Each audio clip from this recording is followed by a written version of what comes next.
Derek's face was stony and etched with rage as he sat in the dark cab staring at my house.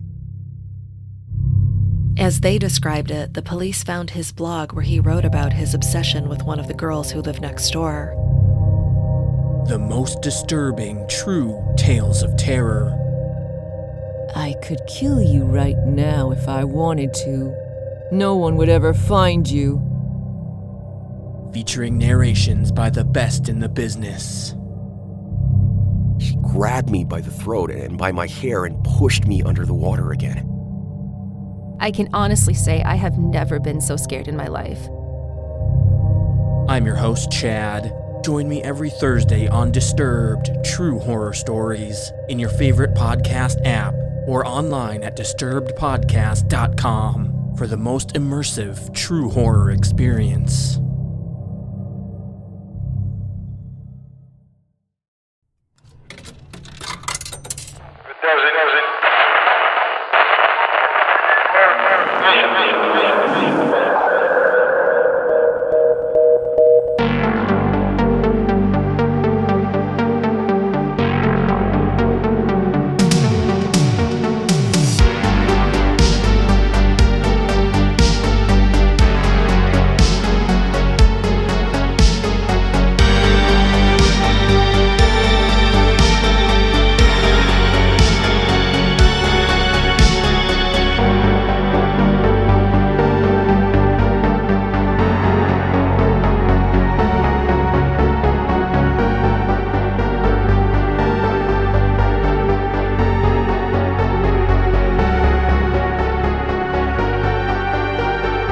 Good evening and welcome to Monsters Among Us. I am your guide, Derek Hayes.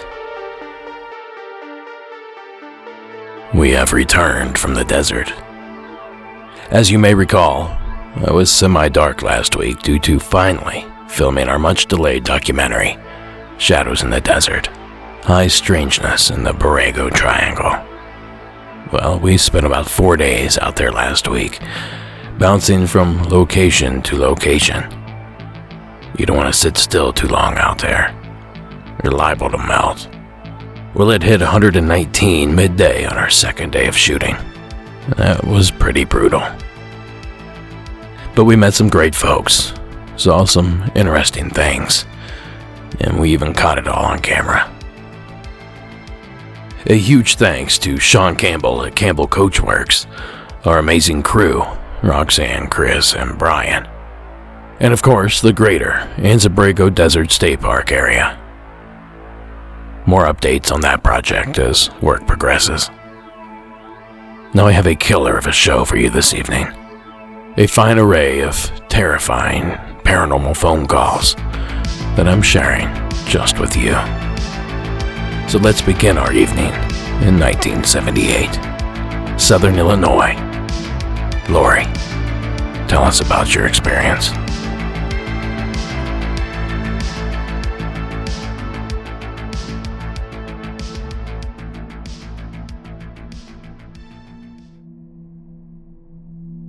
Hi, Derek. My name's Lori, and my story happened, it was around 1978. I would have been 7, and I have an older sister named Lisa who was having a slumber party. She was turning 14. We lived in Illinois, south central, kind of about 30 minutes from St. Louis, really close to the border there. It was a small rural town. There was a large family farm about a mile, almost directly behind us, who owned a lot of large fields around, and they would always plant corn and wheat. So we always had a huge corn or wheat field behind us. My father also would plant fruit trees. He had apple trees, peach trees, walnut trees, and we also had a fairly large garden in the backyard. So anyway, this particular evening, as I said, my sister was having a slumber party, so we all went outside. We were sitting in a circle. If you were looking out the front door, we were at the left side of the house. Part of the circle could actually see directly into the backyard. The other part was actually obstructed by the house, so you couldn't see back there. And my dad also had a shed, one of those shed kits, the metal ones with the sliding doors that he kept his lawnmower and tools in and everything. So anyway, I was just sitting there with the girls, not really paying attention to what they were talking about because I was just thrilled to death that I was out there in the first place. And then all of a sudden everyone just shut up, and a split second later they all just started screaming, and they got up and started running into the house. Well, in this big mess, I got knocked to the ground. I landed on my right side. I could see right into the backyard, and I saw what looked like a huge monster. I could see the outline of hair. It was July. It was a warm night. It was bright out. I couldn't make out any facial features or anything, but I could definitely see it was as tall as the peak of my dad's shed. It looked like it had no neck. It reminded me of someone in the old movies if they had their arms in the stocks. It just looked like a head shoved into really broad shoulders.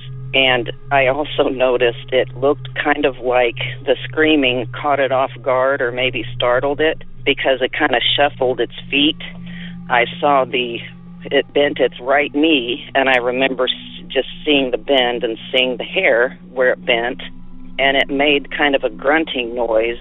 And this is going to sound silly, but the thing that reminds me of it most is the yummy noise if you've ever seen Young Frankenstein. So anyway, I was the last one in the house, of course. I made it in, told my mom there was a monster in the backyard. Of course, she didn't believe me. I kept insisting, so she took me into the kitchen. We looked out the window. There's nothing there. I kept on going about it. I wouldn't shut up, so finally my mom took me out to the backyard, and we looked, and of course there was nothing there. I still insisted there had been a monster, and she finally said, well, maybe it was your brother. I have an older brother who played football. And I said, well, would he have been in his football uniform back there? And she just, kind of laughed it off. Well, finally, I forgot about it. I had nightmares for probably a week or so, but then I forgot about it.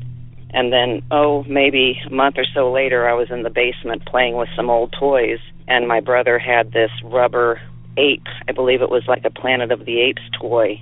And I remember taking it up to my mom and saying, this is what I saw. This is what I saw in the back. And, of course, she just kind of, was like, yeah, whatever. I had forgotten all about it until I was at work looking up some scary stories. I was bored, wasting company time, and I came across cryptozoology and the BFR website, and I was very surprised to see that there actually had been quite a few reports of sightings in my area. One of them was very close to my home. I used to actually jog by the house every day, and I had forgotten about what I saw until my husband and I were moving, and he had the same rubber monkey toy or rubber ape toy, and it just brought it all back. And I checked with my sister because I didn't want to, if this was just all, figment of a young girl's imagination, I didn't want to call and waste anybody's time, but she verified everything.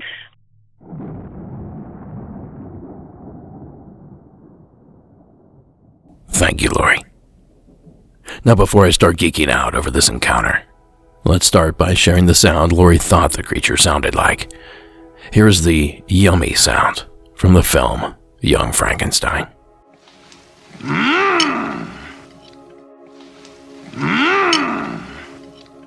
I'll be honest, that's the standard monster noise that most dads make when chasing their kids around the yard.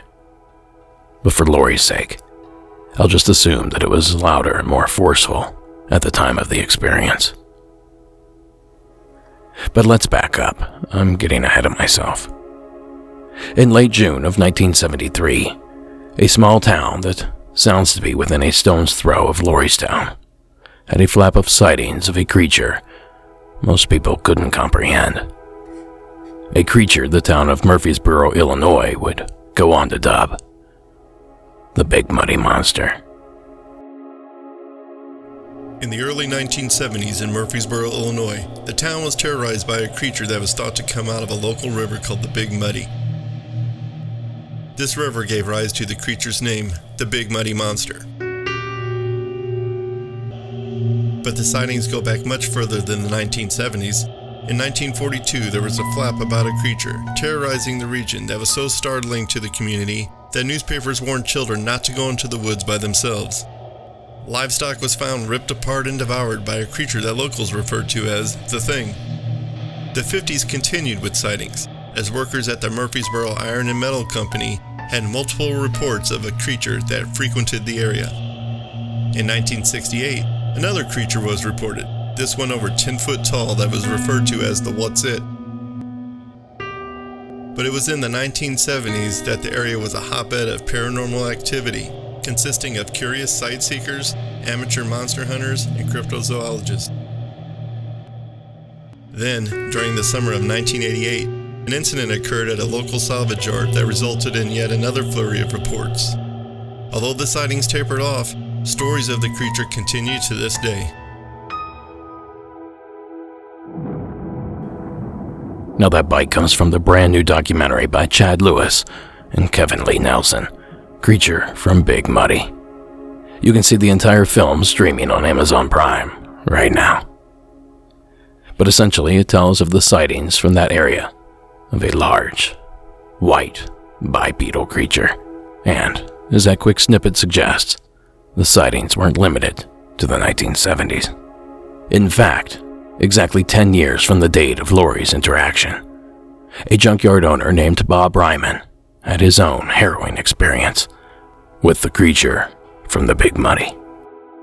Bob Ryman claims he did. Alerted there was an intruder at his salvage yard, Bob and his security guard Charlie went to investigate. That's when they heard the scream. It come out like a siren. It was like a roll and raised to a real high pitch. That alone was enough to scare you. You know how somebody says they're in awe? I was so petrified it was like I was in awe. I managed to get the words out to Charlie, should I shoot it? And he said, no, don't. No! As big as this thing was, it would probably just make it mad. Out of nowhere comes this big bang on the back of the building, scared the hell out of every one of us. It sounded like somebody had shot a gun and it hit the building. I heard that bang and I thought I was a goner. You know, we kind of all looked at each other. We didn't know what was going to take place. Now that clip was courtesy of Monsters and Mysteries in America. So part of this creature's lore, at least to me, screams of a practical joke. Some local trickster with a monkey suit would get his kicks from time to time by terrorizing folks necking by the river. But you know, that's risky business. It wasn't all that long ago that some dude got himself killed trying to hoax a Bigfoot encounter on a Montana highway. Here's the story as it was reported by Slate News. A man wearing a Bigfoot costume and apparently trying to create a hoax by traversing a highway in Montana has been hit by 2 cars, run over, and killed, according to CNN. Randy Lee Tenley was apparently wearing a camouflage ghillie suit, which resembles earth and trees, when he walked out onto a stretch of Highway 93 Sunday night. Officials said the 44-year-old man was struck by a car driven by a 15-year-old girl and then run over by another vehicle driven by another teenager. Tenley's companion said that he was trying to make drivers think they were witnessing a real-live Sasquatch when he wandered into the right-hand lane of the highway. Authorities are awaiting a toxicology report to see if alcohol was involved. So that's all the proof you need to know that hoaxing these things can be downright dangerous. Especially in an area like Southern Illinois, where you know most folks own a firearm. But that time span. If this was a single hoaxer, he or she would have had to been quite committed. The clip from Creature from Big Muddy mentioned that the first sightings began in the early 1940s, and I myself have heard reports from as late as 2010 or so, claiming to have seen the beast. And that brings me back to the yummy sound from Young Frankenstein. That sound is familiar, cliché even, and it's most certainly human. But regardless of the origin, Lori, I have no doubt you saw something that terrorized you. I also have no doubt that you saw the Murfreesboro mud monster, whatever that thing may be. Thanks again for the amazing entry. Now get those calls in, folks. We're rounding up hometown legend entries and tales from medical workers. And of course, as always, we're accepting any true paranormal encounter. Just call our hotline at 1-888-608-NIGHT. That's 1-888-608-6444. Or you can visit the website at monstersamonguspodcast.com and click on the Report Your Sighting tab. Wow, I chewed up some clock on that entry. So let's let someone else do some talking. Someone like Jacob, out of California. Hi there, my name is Jacob from Fresno, California. I called once before about creepy stuff that used to happen in an old house that I used to live in San Diego, but this story takes place in Fresno. So I was watching my little brother for a couple of weeks while my freaking parents were out in San Diego. Yeah, so he always liked it because I would let him stay up late and stuff, and we would always go outside late at night with my telescope just to try to look at stars and constellations and check out the moon and stuff. We were out there one night, and it was just kind of like a typical night. We stared at the moon for a little bit, and we were just messing around, joking around and stuff. And out of nowhere, we look off in the distance, and it was probably about 11:30. And I look off into the distance, and there's this one tiny little red light, and it doesn't even look like that high up off the ground or that far away. It just looks kind of like it's just floating there chilling.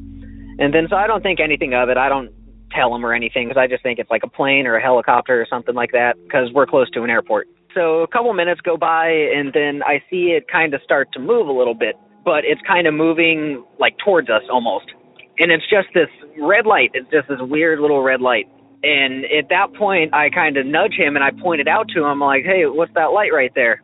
And he sees it, and he doesn't know what it is. He just thinks it's a light. And it starts getting closer to us, and I'd say it's maybe 50, 75 feet up off the ground. And it gets to the house that's right behind us, and then it starts rising up. And then while it's still rising up, it's kind of coming towards us, and then it gets right above our heads. And then we're just staring up at it, and then we just see it start to climb up, just rise up. So as it's rising, we're just staring at it what the hell is this? And then all of a sudden it just blinks out, it just goes away. And still to this day, I have no idea what it was. I don't know if it was a drone or something or what it was, but instantly after that, my little brother got super scared. He wanted to go in, and he hasn't wanted to go back out ever since. Yeah, that was my story. I was listening to the celebrity one where Dan Aykroyd was talking about it, and that just really jogged my memory. I was like, oh crap, that happened. Yeah, but thank you very much. I love your podcast. Bye. Thanks, Jacob. I think you left your turn signal on, though. That's a good reminder.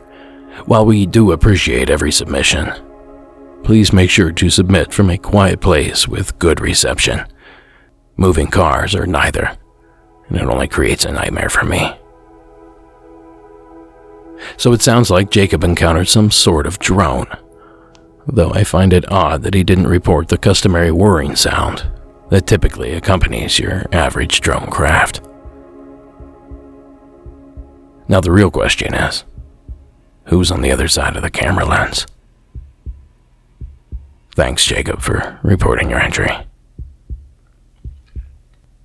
Now, folks, our next entry is a spooky one that reminds me of a few of my childhood fears.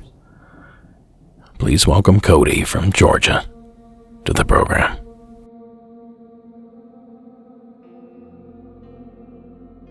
Hey, so this is Cody from Woodstock, Georgia. I just recently stumbled across your podcast, and I've been listening to it nonstop. I have a story. It's not necessarily scary or creepy, but my mom, stepdad, stepbrother, me, and sister just moved into this house. And while we were viewing the house, my stepbrother had sat in this beanbag chair that was by the fireplace in the living room. So one night after we'd moved in, we were all watching TV after eating dinner in the living room. So I'm sitting there in the floor just watching TV and see this golden lab walk down from the hallway where our bedrooms were in front of me and then curl up and lay down in front of the fireplace where the beanbag chair used to be. So I look up to my mom and I asked, did the people before us have a dog? Because we didn't have a golden lab, we just had a little chihuahua. And she said they did, and she looked at my stepdad and they're like, well, how did you know that they had a dog? And I told her that I just saw it walk down and go lay down in front of the fireplace. And they had said that the beanbag that was there by the fireplace was for their dog that had just recently passed away before we had moved in. So I just thought that was kind of, not really scary, but kind of creepy, I guess.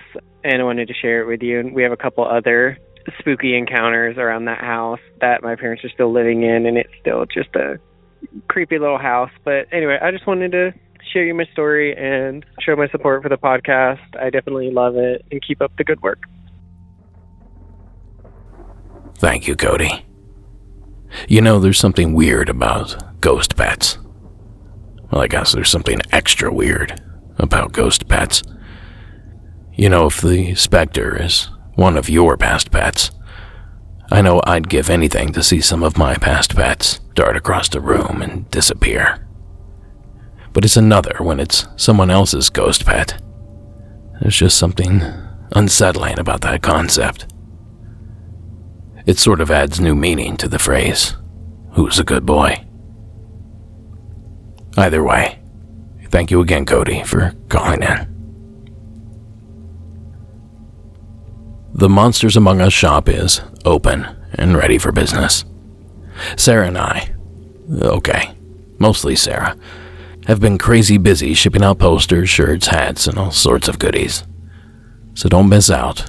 Visit the shop at monstersamonguspodcast.com/shop and pick up something nice for yourself today. Now, this isn't TeePublic or one of those other sites. The artists are from the paranormal community. Our printer, Nick, lives in Phoenix and prints a majority of our products.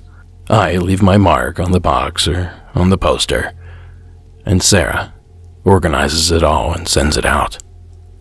So I'm not joking when I say each sale goes a long way to help the show grow. And one of the benefits of growth is more listener-submitted stories. Submitters, like Dave, in the state of Utah. Hey Derek, this is Dave from Northern Utah again. Calling to report what I think is a glimmerman sighting. We were coming in one night from walking my girlfriend's dog. Nothing out of the ordinary. She went upstairs to get ready for bed, and I stayed downstairs doing some dishes, and the dog went upstairs with her. And the way the house is laid out is it just has an open concept, just a small kitchen and then a living room, and then it goes upstairs. The front door is just to the right of the stairs. So as you walk in the door opens up and blocks to go upstairs. Anyway, that comes into play a little bit. So I'm downstairs, and I just have the light on above the sink, so the restroom is dark. It's late at night, probably 11:30, 12 o'clock. And so then I'm sitting there, and it just felt kind of weird, kind of odd. And then out of nowhere, my girlfriend's dog comes running down, and she's just a puppy, like 8 or 9 months, but she's supposed to be a golden doodle Pyrenees mix, so she's a relatively good-sized dog. And then she just starts staring at this corner. And the second that she runs up and stops and plants, I just heard this, like someone was holding their breath. And so, just kind of already being on edge, I turned around, and I carry a little pocket flashlight. It's about 200 lumens, and so for a small confined area, it's pretty bright. So I turned it, and it was odd because there was a shadow on the wall, like an outline of a person, but nothing there. Like no human, nothing. I could notice the shadow kind of move, more like he was tense and just kind of swaying from trying to not move. And I just looked at it for a minute, and in all honesty, I thought about Glimmerman, and I just said, hey, I don't care what you're doing here. I'm going to go. You leave. Do not bother us, or there'll be consequences. And I showed him, I believe in carrying a handgun, so I showed him, I said that you're invisible. There will be consequences. I'm not going to mess with this. And so I grabbed the dog and literally had to pull her upstairs, and I just went upstairs, and I didn't want to alarm my girlfriend because typically she's there alone, and we just went to bed. Probably 10 minutes later, I'm laying in bed, and the dog just jumps up and runs over and barking at the door to the bedroom. And so I was like, well, okay. And so my girlfriend was like, what in the world? And so I got up, and I just went over, and I opened the door, and I just said, leave. And I pointed my gun and I just said, leave. The reason that I felt comfortable just walking up to the door and pointing the gun at it and telling him to leave was that my gun has a laser on it. And so, like I said, in the living room, I just showed it to him. It was like, you will be met with consequence. But when I went to the door of the bedroom, I pointed it and I had the laser on. And, if nothing had been there, it would have shown through to the other rooms. They're really bright. If you've never seen a laser that they put on the gun, they're bright. You don't see the trail, you see the dot. But when I pointed it and it had that dot, it stopped and hit something 4 feet in front of me. And it's bright enough that when it shines, it'll kind of illuminate what it's hitting. And it was just shining on shimmery air, like glimmerman. It was just kind of, you could tell it was hitting something, but there wasn't anything there. And I shut the door, and not 20 seconds later, my girlfriend gets an alert on her phone that there was motion at her front door. And she was just like, this is all really weird. Please go check on it. And so then I walked down and I round the corner and I looked down the stairs and I can see the front door wide open, which I knew had been locked. And so I didn't want to alarm her. I just shut it, I locked it, and I went upstairs and went back to bed. And I haven't seen anything since. This was about 3 months ago, January, February. And I haven't seen or heard anything since. But yeah, that's my story. And I'm pretty sure I saw a glimmerman. Well, I didn't see it, but had an encounter with him, and it was quite intense. Love the show as well. So thank you. Have a good day. Bye. Thanks, Dave, for calling in. That's a lot to unpack. But all these reports of this glimmerman character being seen in private residence is enough to make one question the military's involvement. There's a fine line between cocky and stupid, and I think testing stealth camouflage in a private citizen's home, unbeknownst to the owner, is covered under the latter. It's pretty stupid, and seems like a risk the military simply wouldn't take. So if not the military, who? Why? And what would have happened if Dave fired a shot? Something tells me we don't want to know. But thanks again, Dave, for the wild tale. Well, speaking of the military, I actually have a small collection of military-themed stories submitted by Kim in Arkansas. Here's what she has to say about the subject. Hi, Derek. This is Karen. I live in Arkansas now. Between 1990 and 1994, I was stationed at F.B. Warren Air Force Base in Cheyenne, Wyoming, which back in the day used to be an Army cavalry fort. There had been, of course, a lot of fighting between the Army soldiers and Indians, and a lot of death, of course. Now, my story, there's actually a couple things that happened to me. One involved my friend Teresa. She was working the graveyard shift in lodging, and one night she called me up. It must have been about 2 o'clock in the morning. She called me up just freaking out. She doesn't really believe in the paranormal, but she was working in lodging in the office and could see through the glass door out into the lobby. Well, she sees a gentleman with long black hair sit down in the lobby. So when she went out of the office to see what he needed, he disappeared, and she said that the lights started flickering. Well, she was so frightened, she ended up calling me, waking me up, and asked me to go down there and sleep on the couch in the lobby. So I did, and of course she had to make sure I got up in time to get to work myself the next morning. Another incident that happened there, I was in my room one day and I was lying on my bed. I had not fallen asleep or anything. I had just closed my eyes to rest, and I heard my door open. Well, these doors, you had combination buttons that you had to press in order to open it. So I'm thinking, okay, that's weird. I turn around and it's actually still closed. So I was like, okay. But a couple seconds later, I feel something climb on top of me. There's no one there. I can't see anything, but I can feel it lying on top of me. And so I just kind of sat there and said, okay, whenever you're ready, please get off. They did whatever it was, did immediately. And I heard the door open and close again. Of course, I didn't see that happen. I just heard it happen. And there was a time when I had an operation, so my mom had come out and was staying in one of the rooms. And the dorm next door to us, she told me the next morning, she goes, there was a loud party going on last night. I looked at her and I said, Mom, there's nobody in that dorm. It is empty. I have other stories all through my life. I've heard and seen stuff, but that is my story for tonight.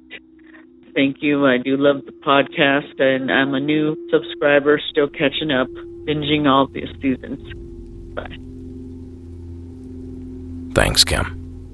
Much of what you described is standard for hotel hauntings. A weight on the bed, flickering lights, hearing doors open and close, and of course, the loud party late at night across the hall. The full-bodied apparition of a Native American man. Well, that was an added bonus. And of course, none of these things ever happen when I'm staying at a hotel. Just odd odors, crying babies, and probably rogue construction. But we thank you, Kim, for sharing your stories. And you know, if it's more stories you seek, then grab yourself some bonus content and support the program by visiting patreon.com/Monsters Among Us podcast. There are 3 tiers, up to 2 bonus episodes a month, plus nearly 50 back Patreon-exclusive episodes. So what are you waiting for? It's patreon.com/Monsters Among Us podcast. And wait until you hear Jacqueline's entry on the latest episode. That's some creepy stuff. And speaking of creepy, this next one is just that. So please welcome Dave from Illinois to the program. Hello, Derek.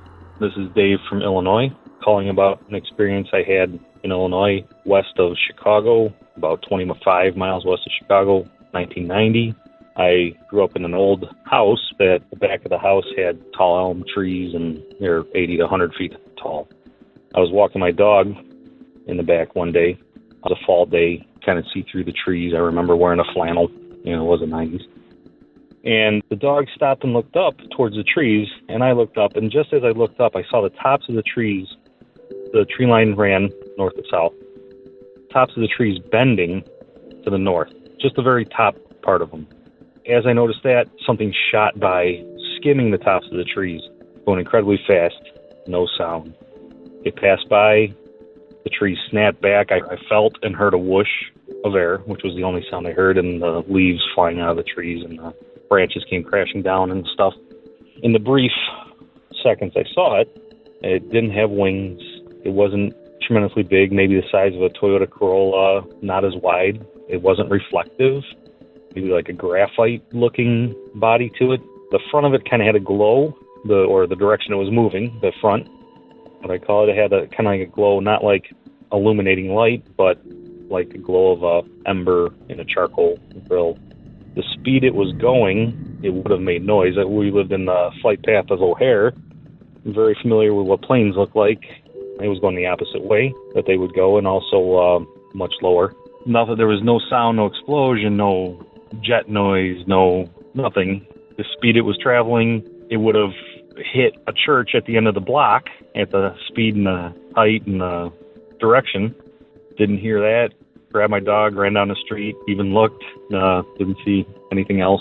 Like I said, it was just a weird object that went by awfully fast. No wings, no lights, no markings, nothing identifying it as a normal aircraft, something that should be in the air moving that fast. Thanks for listening to my story, and thanks for the podcast. Enjoy it. Thanks. Thanks, Dave. 2 thoughts come to mind when hearing this experience.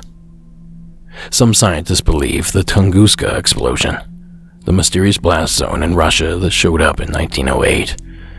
Well, they hypothesized that it was an ice meteor, or a small meteor that exploded just before reaching the Earth's surface, causing a large blast zone but no real crater.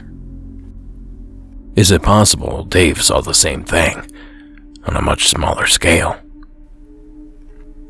And the second, and likely more relevant point to mention, is that as Dave described the craft, I couldn't help but think of the infamous Tic Tac Ufo reported and filmed by our own Navy. But I could speculate all day. Maybe someone out there has some real information to contribute to Dave's story. Give us a ring if this sounds familiar. Until then, thanks Dave for the entry. And just like that, we've reached our final destination. It's our last call of the evening, and this one was submitted out of the state of Colorado. Well, hey, I'm just going to be anonymous. I'm from Southern Colorado, and this is really hard and awkward.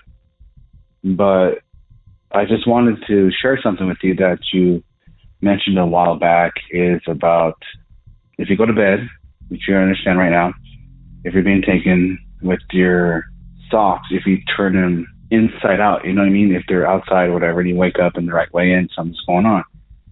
I heard that a while back, and just a lot of crazy stuff was going on, and I was like, you know what? Whatever, but this is something, I don't know. This is kind of awkward. It's really shocking. So one night I go to bed early, and I'm like, yeah, I got grocery shopping, go take my grandma, you know what I mean? Got to take her to the bank, go to bed. And the next morning I wake up, I start to shower, and I look down, and I'm wearing old socks, which makes no sense because, I'm sorry, the day before, I was wearing like regular like Adidas socks. And that's why I like Adidas socks. So mine were brand new, and I remember rubbing stuff on my left foot, and it's just I stepped wrong and I twisted it. And my new ones, which everybody knows, if you have Adidas socks, the front have the 3 dots. The old ones have the logo on the front and the 3 dots on the back.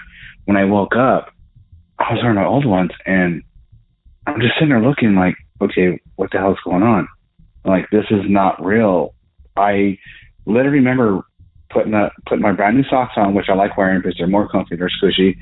And I remember pulling it up, and I just sat there and thinking like, okay, this didn't happen. I was so in shock. And I remember saying certain things about, you know, your socks and this and that. And then I had to start thinking, all right, this is a trip. Because that morning when I woke up across my bed, and I have a king size bed, and I never wake up at an angle. And something's been going on for a minute. And it was really, really shocking because I even took a step back and tried to figure out, right, what did I do? There's no way I can change my socks. And I started thinking, like, how long has this been going on for? Because there's been things in the past, 6 months ago, where I was waking up in the middle of the night and I'd be like half naked with my left sock on. I'm like, I don't sleep like this. There's no way. You know, it's like total fear. Like there's no way, because the older I got, I realized that you can't sleep half naked with kids around or people you're dating. And all that hit in the bathroom, and I started crying, and I didn't know what to do because all this led up to that. And I remember you saying something about the socks, and I just wanted to share that with you. And to me, it's straight fear. I don't know. I know what happened, and I know what's going on, but my house hasn't been the same. It's really quiet. It's awkward being here, and I've heard people tell their stories about it, and to be there, to know what that terror is, I don't know, man. It's really shocking. And my main question is, like, how long has this been going on for? Because back about a year ago, that's when this all started happening, when half naked, all that stuff, and then the socks, and then I don't know. I just want to share that with you just to let you know that it really happens. I don't know. I want to move, but I know it's not going to end. I don't know how to explain it. It's just really weird. I even confided to my best friend, and she calmed me down, but I don't know. But I just remember you saying that a while ago because it was just really weird with everything going on. To me, I feel violated to know that's what's going on or how long it's been going on, and just you're violating my space, and I don't know if it's ever going to end. It stopped about 2 weeks ago, but we'll see. thank you for everything you do. I just wanted to share that with anybody, whatever. And it happened to me. And my next thing, I'm going to try to, I want to install a camera, but I'm really scared because I'm scared to see what happens. You know what I mean? The truth's there and I don't understand, or sometimes I think I'm crazy what's going on. And that's when my friend realizes, like, no, you're not crazy. Thank you. I don't share a lot of stuff like that, and keep up the good work, and hopefully this helps somebody out. Bye. Thank you for sharing that experience. It sounds like it took its toll on you to do so. Now to begin here, I believe our caller is referring to a suggestion I made several seasons ago, that if you suspect you may be the victim of alien abduction, go to bed with your pajamas on backwards or inside out. If you wake to find them corrected, you know you have an issue. Well, it sounds like our caller awoke to be wearing a pair of socks he did not remember putting on. So alien abduction? Or did he just mistakenly grab the wrong pair of socks? Now, of course, this is not the first time clothing has played a pivotal role in a supposed alien abduction. 60 years ago this year, one of the first, if not the first, contemporary alien abduction stories took place in the mountains of New Hampshire. A husband and wife returning home late at night after a weekend in Canada. They experienced a strange light in the sky. They pulled to the side of the road, and before Betty and Barney Hill know it, they're on board an alien spacecraft, enduring an onslaught of painful medical examinations. Only they had a hard time remembering any of it. Betty sees this unusual light that seems to be maneuvering. This light stopped in midair directly in front of us. The car motor stalled, and at that point, I realized that they undoubtedly planned to take us on board. And then the next thing is that they're 35 miles down the road, and they have no idea how they got that far down the road. It turns out they were missing 2 hours. My wife decided, well, we should notify someone, and we thought of notifying the military base located in this area. A radar had detected something unidentified and had reported it through channels inside the Air Force. They had tracked an unidentified craft at 2:14 a.m., just about the time we estimate that the UFO left. They developed a series of nightmares, and as a result of that, the ufologist told them you should be regressed hypnotically to try to see if you remember more. The doctor who did the hypnosis was Dr. Simon, and he was an expert, and he played the tapes for us. They are terrifying. All right, here, Captain, what is he? You're still asleep, but you can see it all clearly. Looks like a big pancake with windows. I gotta get away from me! Now that clip courtesy of the History Channel. Now, the more you research this case, the spookier it gets. I mentioned clothing because the dress Betty was wearing that evening has been preserved as part of an exhibit at a university in New Hampshire. The dress is significant because she never wore it again after the alleged abduction. But the dress is covered in strange stains and small puncture holes. Stains DNA tested to be human bodily fluids, and holes that align with the area of Betty's navel, a location she claimed was the subject of many agonizing tests, including plunging a foot-long needle into her belly button. And I said possibly the oldest alien abduction experience on record because there is one other that I'm aware of that is slightly older. The abduction of Antonio V.S. Boas. The case of a young Brazilian farmer, Antonio V.S. Boas, took place in 1957, 4 years before Betty and Barney Hill had their encounter. Antonio Villas Boas was a farmer, and basically it's chronologically speaking, would be the first abduction case. He claimed he saw an object come down out of the sky and land nearby. He reported that he was captured by these 2 aliens that landed near his tractor. Villas-Boas was taken inside the craft, and his clothes were taken from him. He was put in a chamber that filled up with a gas that made him sick. Most believe the gas was some sort of disinfectant. A naked female alien entered the chamber.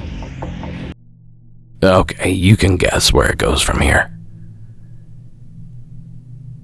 A link to the full clip is in the show notes. And that clip is courtesy of Paranormal TV. So circling back to our caller. Try the shirt idea or the pajama idea. It's a little bit easier to detect than a pair of socks. And if you do decide to employ a camera, reflect the image off of a mirror or something reflective. I've always heard tell that you could trick them into being on camera with that method.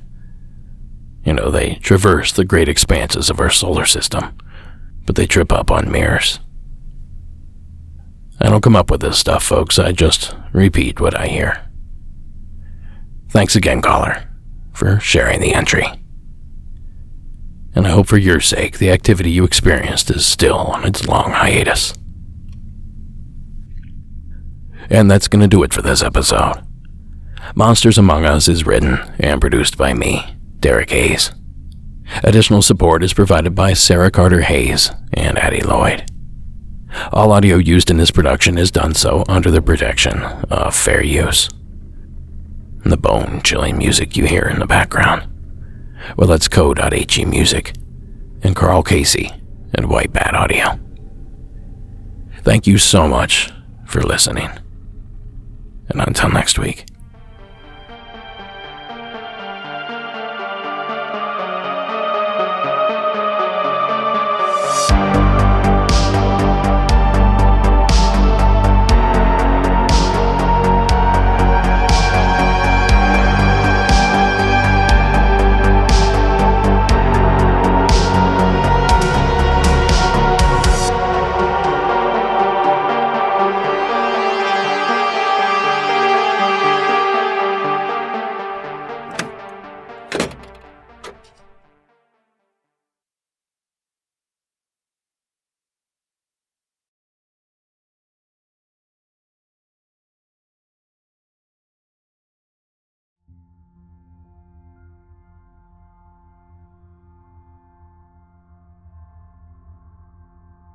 Okay, tonight's bonus story comes to us from the Peach State of Georgia. Woodrow, welcome to the program. Oh, if your house still receives regular visits from the Tooth Fairy, you might want to skip this one.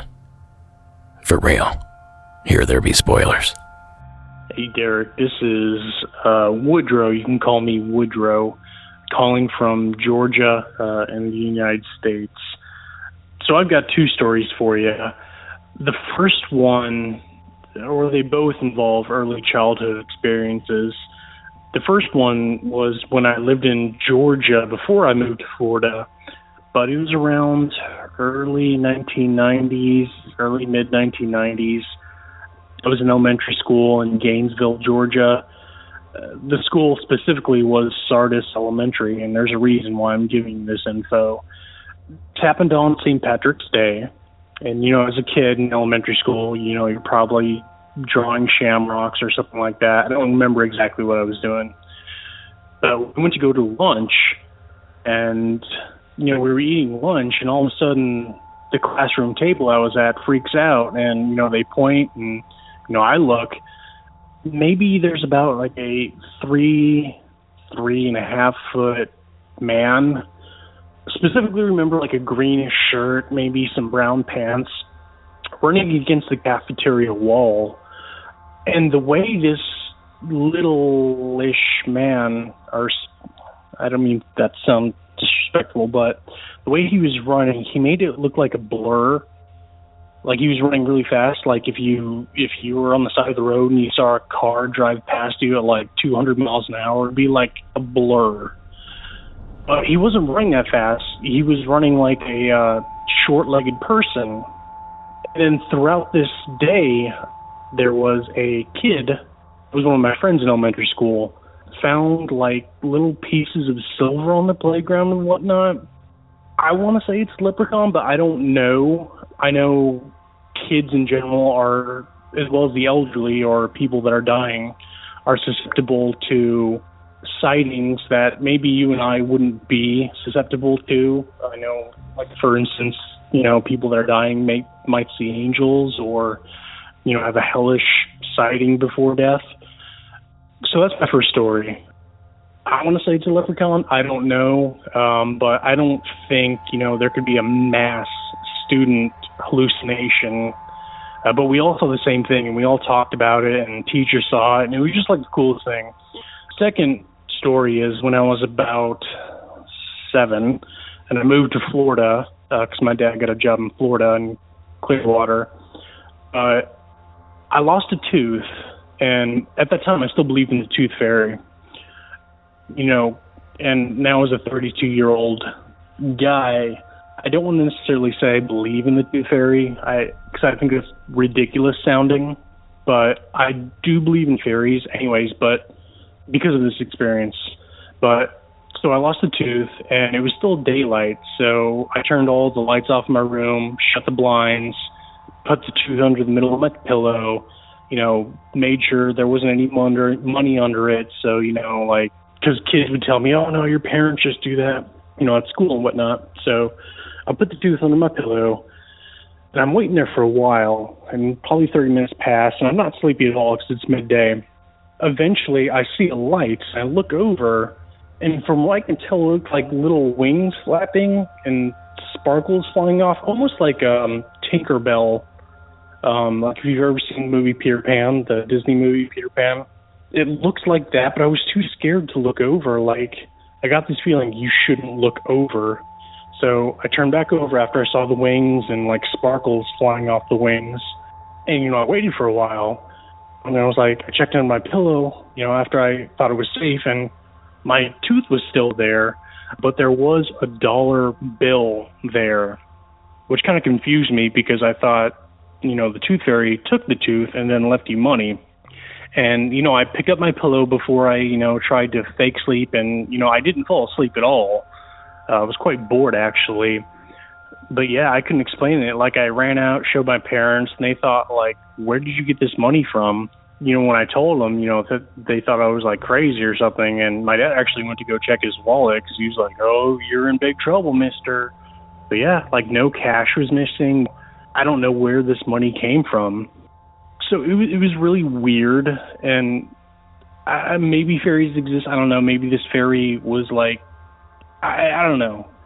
Who knows? I mean, it was a very weird experience. Thinking back on it, like, I've never told anyone those two stories because they're just really odd, and you really wouldn't believe them. But the reason why I gave you the information to play over the air that I went to Sardis Elementary School in Gainesville, Georgia in the early mid-90s was because I'm hoping someone listens to your podcast and can actually confirm the story and remember that story, because everyone in the cafeteria saw that leprechaun creature, being like a blur running by. And I really don't think teachers were trying to play like any special effects or lighting or anything like that, because it was like the early to mid 90s. I mean, that technology wasn't around even for like high-end movies. You didn't have that technology. But yeah, that's my story. Woodrow, thank you. I'm going to be a Patreon supporter. Love your podcast. I've been listening to it on my delivery routes.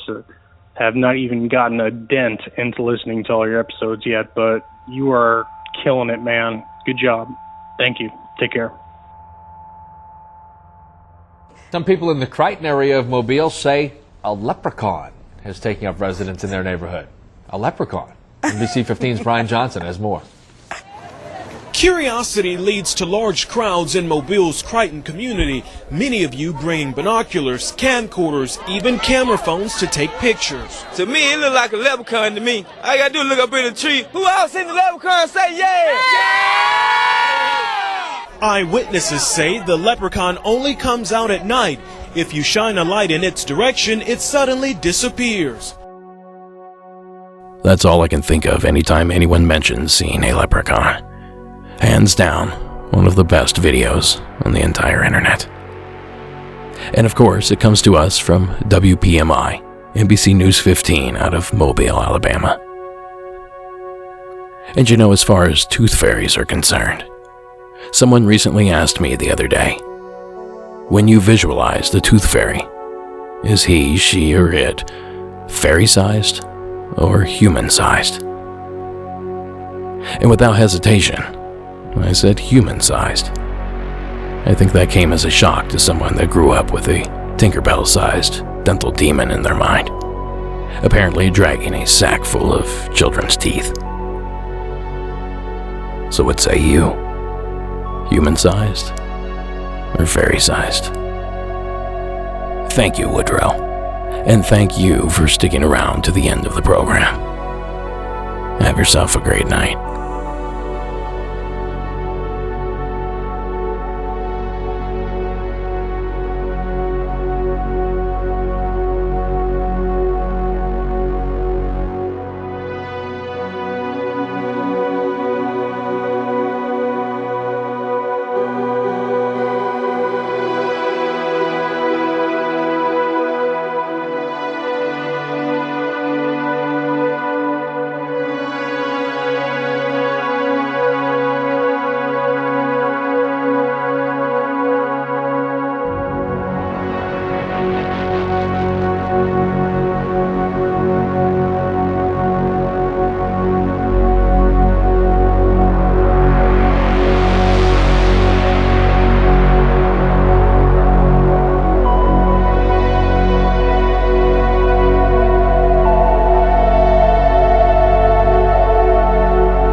Have you ever encountered an unexplained hairy bipedal hominid in the woods? Have you received telepathic messages from an unidentified aerial phenomenon? If so, then you need to listen to Bigfoot Collectors Club. I'm Michael McMillan. And I'm Bryce Johnson. And together with super producer Riley Bray, we make up the Bigfoot Collectors Club. That's right. Every week we talk to actors, comedians, writers, and paranormal experts about their personal paranormal histories and share stories of high strangeness. Like the time when we talked to Craig Ferguson about the Loch Ness Monster and when a sea witch told him he had raven magic. Or the time I asked Pitch Perfect's Anna Camp her opinion on cattle mutilations.